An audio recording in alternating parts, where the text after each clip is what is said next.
we don't listen with our ears. It's a fully immersive experience. We're listening with our bodies. Welcome back to another episode of Voices of the Goddess, where brilliant women come to take a break from their successful and sometimes overwhelming lives to level up, live free, and create abundance. If your hectic life has you feeling a bit lost, if you're building your career, brand, or business, or if you simply want to get the most out of life, this podcast is for you. I'm your host, Julieta Wenzel, founder of Body and Soul PT and Soul Candy. And I'm your co-host, Graciela Laurent, professional portrait photographer specializing in boudoir and personal branding. Whether you're relaxing with a cup of coffee or running around town, we've got you. Whatever you're doing, thanks for bringing us along and sharing a laugh. Here comes the magic. Hello, our friends. Oh, yes, this is wonderful. There is no echo this time. Amazing. Woo! All right.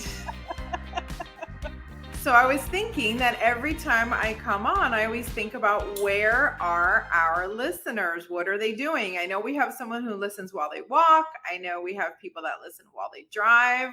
What's going on out there? So anyway, I say that to say that, guys, jump on our Facebook group, Circle of the Goddesses. I would love to hear from you. Yes.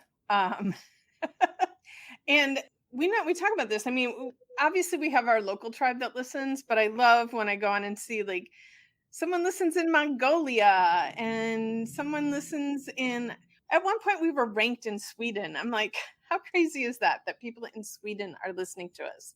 But it just goes to show the world is getting smaller and smaller, right? Like it absolutely is. Absolutely is. And I love that the message is truly international, because that's really the big important part, right? Is that what we're talking about is empowerment. We're talking about being your best self. And that has nothing to do with culture, religion, politics, or anything else, right? It just has to do with this human experience. So let's take a second. Thank you guys so much for listening from everywhere. We're so excited and so appreciative of you all. Well, and I think that's something too that people think.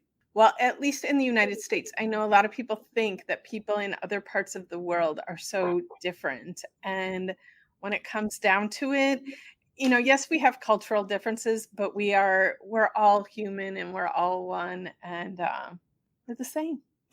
We're the same, but different. I love it. So what's been going on with you? What's up? What's happening? So I want to tell you this story about the other night in my house. I was thirsty, and so I went to the kitchen and I thought I poured myself a full glass of water to take back with me. But because it was dark, I couldn't really see. And so I stuck my finger in the cup to make sure, that there was the right amount of water in it. And I was like, there's no water in my cup. And I pour some more water in, and I stick my finger in again, and I check again. And there's still no water in my cup. And all of a sudden I was like, oh my God, I'm not filling my cup. Like, it wasn't just like a water thing. It was this realization on a level, like, I think I fill my cup, and I preach to my clients and my friends, you got to fill your cup, because you can't pour from an empty cup. And I just had this realization that, oh my God, I think I'm filling my cup, but I'm really not. And I think a lot of us are probably doing it, that we just get so busy and wound up in all the things that we're doing, and we think we're filling our cup, but it really needs to be more full. Yeah, I think that's such great awareness. Like, well, first of all, I'm curious where the water actually ended up, because something was empty. Something happened. Maybe you were pouring over the sink and you were actually pouring it down the drain. Who knows? Which is a whole. It was on the counter, and there was no water on the counter, so I don't know where the water went. But there was, and maybe it was night, it was dark, and so I couldn't really see what I was doing, and so I thought I was filling my cup, and I wasn't. So even what you just said is such a message in and of itself, right? You thought you were filling your cup and you weren't.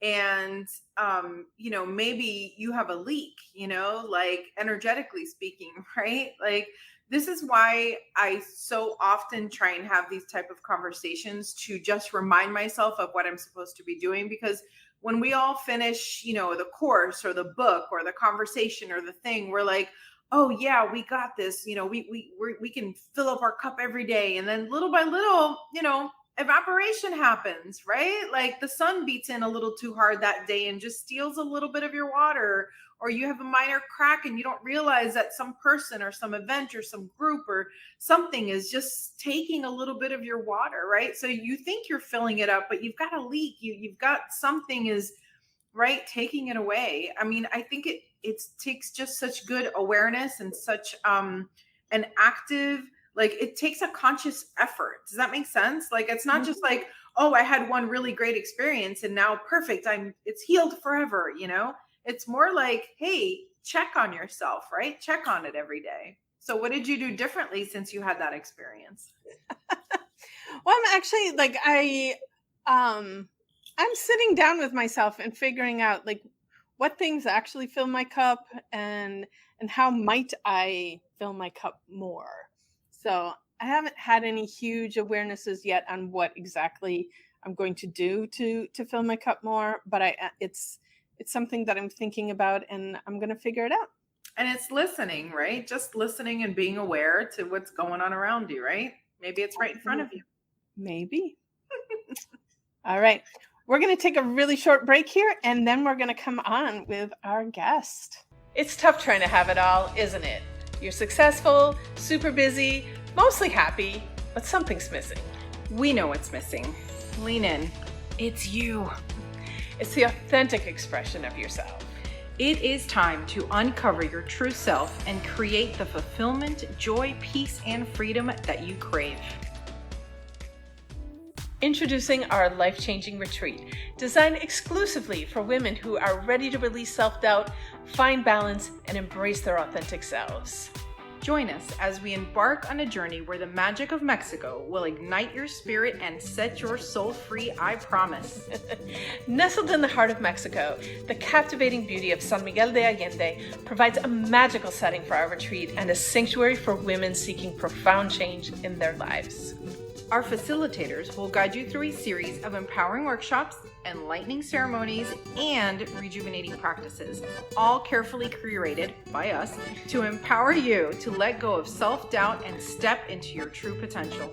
Each day you'll be surrounded by the warmth of like-minded women ready to embrace self-discovery and all of life's possibilities. And what's cool is that together you'll form an unbreakable bond, supporting and inspiring each other as you navigate the path towards a more fulfilled and empowered life. There's plenty of alone time set aside for you introverts so you can recharge and rejuvenate. Amen. The retreat venue itself is one of a kind. Imagine a sprawling acreage nestled at the foot of a volcano. It also has botanical gardens, sacred spaces for ceremonies, and reflection.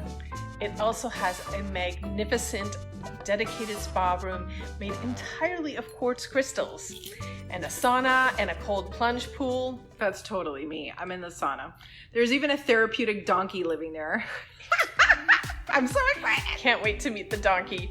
Plus, every culturally rich meal is cooked for you. All you have to do is sit down and enjoy the experience. I'm sorry, home-cooked meals in Mexico? Yay! So we'll also visit natural hot springs, check out the pyramids, do an easy nature hike, and we're going to explore San Miguel de Allende. But the highlight of this trip is going to be Dia de los Muertos. It is a time-honored tradition. City streets filled with painted faces. It's not just an homage to your ancestors, it's a celebration of the new you. And it's all included. Woo-hoo! So imagine coming back home and waking up each day knowing that you have the tools to create a life that brings you joy every single day. And it's all within reach. So the time is now and space is limited. So visit our website at votgpodcast.com to learn more and reserve your spot. I promise you, the journey to a more fulfilled and empowered life starts here. We can't wait to create this magical experience with you. See you soon. Hello, Esther. Hi, ladies. How are you? We're great now that we've worked through all these technical difficulties getting you on here. Well, I know we're going to have an awesome show, so I'm looking forward. Welcome. We are. Thank you. So, will you please take a moment and introduce yourself to our audience? Tell them a little bit about what you do and what keeps you passionate about doing that. Sure, thank you. So my name is Esther Lamm, and I'm currently the CEO of Lamm Industries, which is a high-end audio manufacturer. Which, when I tell most people when I meet them, like, high-end audio, what you mean, Bose? And I'm like, no. So I have to make this reference that, like, okay, it's like the Bugatti or the McLaren of audio. And that's not to like sound snobbish, it's just to kind of point out that it's machines that are really made with, the highest, the highest level of parts and thought process to it. And my father, this is our 30th year. My father was dubbed as one of the top 10 acoustic engineers in the world. And I grew up in this business, in this industry, always kind of knowing one day I'll take over, not really realizing though how exactly, because I was kind of the opposite of my father in the sense of, like, he was, the engineer. He was really a scientist. He loved to say he was a scientist and an engineer and an artist, because for him, creating these amplifiers and these electronics wasn't just to go to mass market. It was really about elevating the soul, and that's what really keeps me passionate, because growing up with a classical music education and going to, I did classical ballet for 10 years. I was exposed at a young age to music that really, and I love all genres of music, not to say, like, I listen to hip hop and I could listen to country and I could listen to rock and pop, but there's something to be said when it's, classical music and you hear all the instruments, it's not synthesized, right? And so when you're listening, you're really elevating the soul. That was one of his goals for humanity, that it really brought up people's consciousness. And that's what really keeps me passionate, that I get to be at the helm with my stepmom and our chief engineer. Unfortunately, my father passed away last year.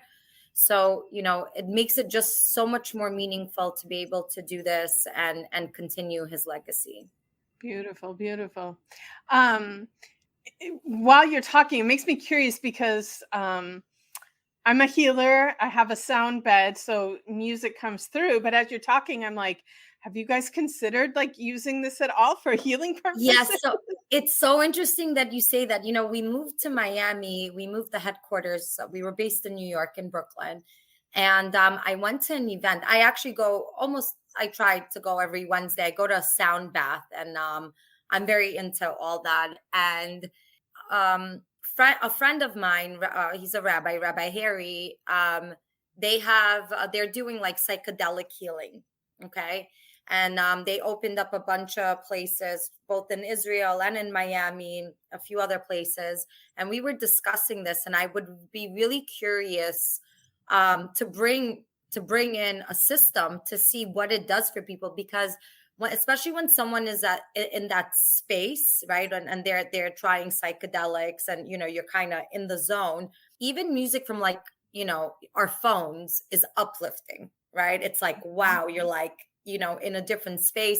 I could only imagine what it would be like to listen on our system. So yeah, we are considering, like, to do, kind of a low-key activation. And that's what I love about Miami. There's so many opportunities to do cool things like this. There's definitely opportunity everywhere. And I will tell you that you definitely have two interested parties right here, because Okay. Okay, so we'll talk offline about oh, that. for sure. When even to this day, but to me, like, there's something about sound that, like you said, just goes into you everywhere. And I've always loved, like, as much as I enjoy listening to music out of a speaker, whatever, I love it like in my head. Do you know what I mean? Like, I want to be surrounded by sound the way you're surrounded by water when you go underwater. Does that make sense? That makes a lot of sense. Actually, my father, one of the unique things about him, we came here as immigrants. So he literally started the business with $1 and a dream. And a lot of people thought, like, you're crazy. You're not going to, like, get into this industry where, most people that start, they have capital, it's kind of a generational business. And it's because we didn't have an R&D expense. And that's one of the biggest expenses in manufacturing. That's because he came out with a theory. Basically, he always said that we don't listen with our ears. It's a fully immersive experience. We're listening with our bodies. So he created the theory, basically how we interpret sound and the way sound travels. And based on that, on all the mathematics, right, he was able to very exact, develop the each product. So it was always something that I heard, that it's really immersive. It touches us. It's really not just the ears. And it has a power. If you notice, again, I don't knock any genre, but there's certain sounds that make me feel not well. Okay. And it's in certain genres of music. It's like distorting the frequencies. And then there's a reason why, and I'm sure as you're doing the sound baths, there's certain sounds that are literally, it's healing, it's enveloping you, this kind of like cocoon, and you feel well, not just because you're hearing it, you're actually feeling it. So Yeah. I was having this conversation with myself this weekend about, like, we don't see with our eyes and we don't hear with our ears, even though that's what, like, we think we're doing. And then science will tell us that, like, we're actually hearing and seeing with our brain. But, like, I invite people to hear with your heart and hear with your soul, and it's a completely different experience. I agree.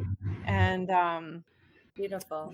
and everything is frequency. So music and sound is a very special way to use frequency. And like you said, like some of the music that's out there doesn't feel good, and you need to pay attention to that and don't expose yourself to it if it doesn't feel good. That's your intuition telling you that this isn't necessarily what you should be doing for yourself. And when something feels good, like, follow that and go with that. And Sure. It's I always say it's interesting. I don't know if you've ever done this, but like if you're watching a scary movie, and I used to in like my youth, but now I stay away from that because I'm like, why would I want to fill my vessel with that kind of imagery and whatnot? But if you take the volume off and you just look at the visual, it's not scary. You see that it's theatrics.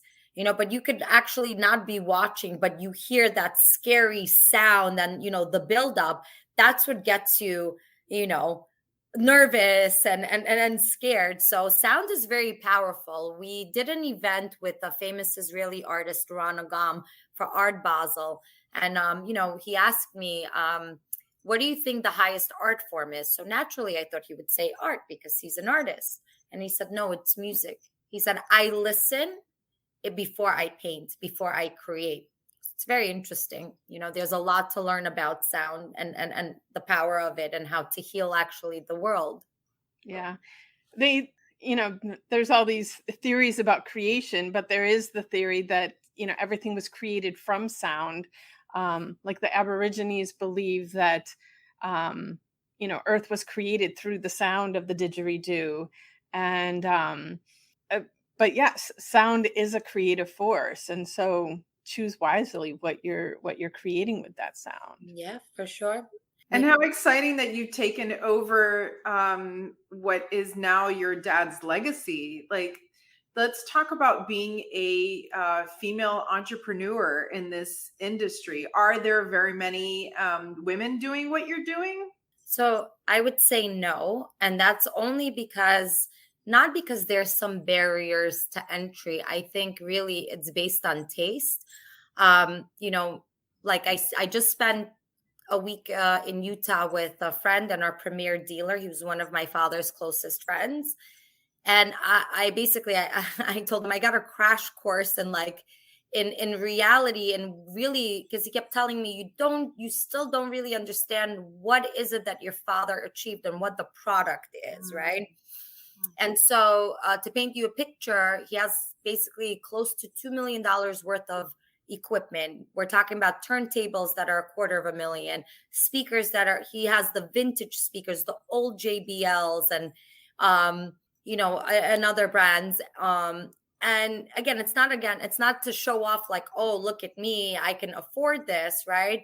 it's more that, the old school design was just very different because of where the recording industry is. Now, to answer your question, most women weren't really into, even for me growing up with this, I was very nervous using his LP player. That's like $250,000. Oh my gosh, just because the cartridge alone is 30,000, So there's all these, moments that I think more men have been into, like into gadgets in general, right?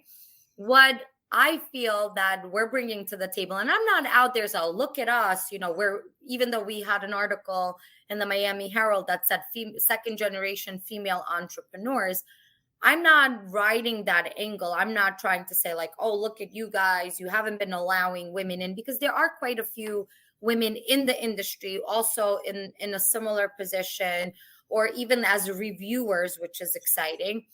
I just feel because it's been so gadget based that women felt that there's this barrier to entry, because like, wait, I don't know this. I don't know how many ohms per watt per channel per this. And one of our goals is really to make it more approachable, that you don't really, I don't want to say you have to know nothing. Obviously you should, first of all, you should love music. But to be honest, you could have somebody come set up your system. You could even do, like, for women that are, tech savvy, it's not, especially if you're not using an LP player and you're streaming, or, using a DAC, which is a digital analog converter, and then you're able to stream. The setup, it's like setting up a television. So that I feel like that's one of the things that I'm very passionate about to bring into the universe, to be like, you know what, if you love music, you don't have to be a dude. Don't be afraid, and everyone deserves to listen to music in its purest form. So whether you're male or female. Yeah, absolutely. And as much as this is a, women focused podcast, it's also very male friendly. It's not us versus them. It's not, yay women and bad men. Quite the opposite. It's the equalizing of everything, right? So that, oh my God, I just made a sound reference. That was funny. But it's really about what are our limiting beliefs, right? Because it's accessibility, yes, right? Being exposed to these things. Like now I've seen a lot of nonprofits that are for like young girls to become DJs and things like that, which is really cool. Because you're right, we don't talk about this kind of stuff in school, right? The techniques, the technology behind the sound. But I wanted to ask you about your own limiting beliefs. Like, what limiting beliefs did you have to let go of to get to where you are today? Well, first of all, the limiting, it's interesting. It's a very interesting question. So at first, I was like, oh, I could do this. I could run a manufacturing company, because I had all these other, successes, and I was a fundraiser for 10 years and I knew nothing about it. And I got into that space and I excelled. And then I used to help my husband run his like CBD and retail and whatever it is. And that is one thing that I'm very grateful I inherited from my father's, have good brain genes, I guess. I pick up on things, I learn quickly. And so in the beginning, I didn't have limiting beliefs. But then when I had to roll up my sleeves, I started to feel like I have these limiting beliefs. Oh, I'll never be able to do this. Who am I kidding? How am I going to run a manufacturing firm? And slowly I've been shedding those beliefs, because you know what? We all start somewhere. And, if you think it and you believe it, you will do it. That is something. My father had extraordinary perseverance, right? Coming as an immigrant, coming to this country, kind of picking up second time in his career, because back in the former Soviet Union, he had like 500 people under him. I'm just finding out information that like he ran this brand that there was no private companies in the former Soviet Union. So whatever brand he worked under, they sold overseas, and he was their cash cow. Now to come here as an immigrant, and he was a little bit older than I am now. I'm 43 right now, so, I think the limiting beliefs, it's what we choose to believe. Now, again, I understand that I cannot be an engineer, right? But I could learn enough from my chief engineer to at least understand, and that's what I've been doing, to understand what it is that we are doing, why we are doing it this way. So it's interesting question. Thank you for asking. Yeah, and a lot of times, they say good leadership is really defined by creating a safe space for your people to be their best, right? So, I think I can't remember who it is, but there's someone who's like, I don't know how to do the job that they do, but I know to give them the space to do it, right? Sure. I know to let them be in their zone of genius. That's beautiful. Sure. That's great awareness. Beautiful. And thank you for sharing that, because our audience really wants to know that everything's going to be okay, right? Sure. Like, you can start something really hard, you can start something that you've never done before, and you just surround yourself with the right people and move forward and take action, and that's it. I love that. So we are really running out of time here, and but we always like to ask, do you have one juicy golden nugget to gift our audience with before you leave the show today? Sure. Thank you so much for asking. But I guess I would piggyback off, what we were just talking about. I think that first of all, it's very important to have balance in your life. That I think, will help anyone in their journey, just to have balance, in your personal life. Like you were saying in the beginning of the show, it's so important to fill your cup with the right things. And I would say the advice is really to follow your dreams.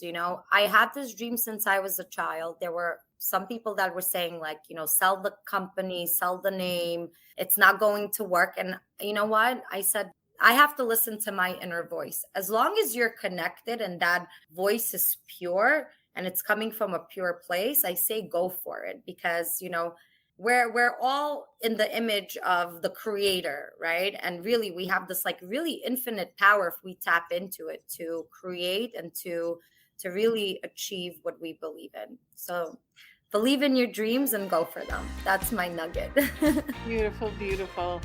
Well, thank you so much for joining us and for sticking with us through all the technical difficulties today.